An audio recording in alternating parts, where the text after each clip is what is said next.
راځئ یو لیدنه د بنګلادیش نه وکړو چې بنګلادیش ولې جی ډي پي هر کال کې په زیاتېدو روان ده.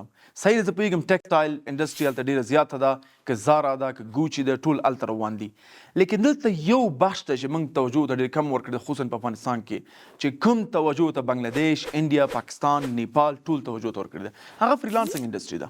کوم کسان هم زما دا ویډیو پاکستان کې ګوري هغوی پوهېږي چې فریلانسران څومره د میاشتې انکم لري، بلکې پاکستان ته پلان جوړ کړی دی چې څومره هغوی نه ټیکس واخلي او څو شیان نور ته هم امکانات برابر کړي، بلکې یو پلیټفارم یې جوړ کړی و د پاکستان دولت چې څنګه کولی شي هغوی فری زده کړه وکړي.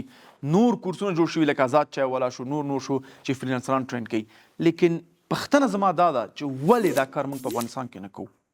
ولې هغوی میلیون هاو فریلانسران لري؟ ولې چې کوم وګورو بنګلور میلیون هاو فرانسلانس لري، نیو ډلهي، ممبئی، ټول انډیا، نیپال، بنګلادیش، نور ملکونه زموږ چې کوم همسایګان دي، ازبکستان، تاجکستان، راشیا، لیکن منځ کې په ټول دایره کې یو افغانستان دی چې په شمار 10 فریلانسران نه لري.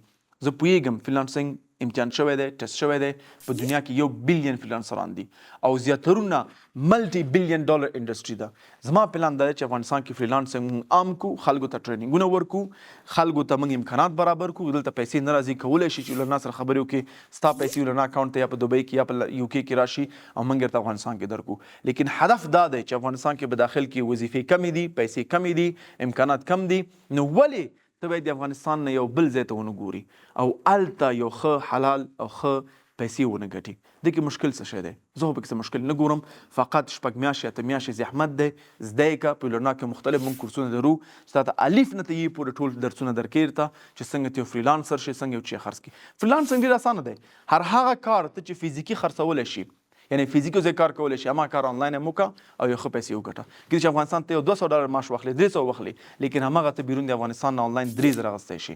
دا زموږ پلان دی چې انشاءالله په راتلونکو څو کلو کې موږ کم سے کم 1 لک فریلانسران افغانستان کې ولرو چې هر یو فریلانسر $1000 وګټي، د افغانستان اقتصاد ته به څومره ګټه ورسېږي. لیکن زه نشم کولی دا کار تاسو باندې فشار راوړم.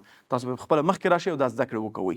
کولی شئ یولرنا کې آنلاین راشئ، یوټیوب ته لاړ شئ زده کړئ، نور پلیټفارم ته لاړ شئ زده کړئ، یا یولرنا فزیکي سنټر ته راشئ. لیکن هدف دا چې زده کړئ چې دغه ټارګټ موږ لاسته راوړو چې 1 لک فریلانسران به په راتلونکو څو کلو کې موږ په افغانستان کې ولرو انشاءالله.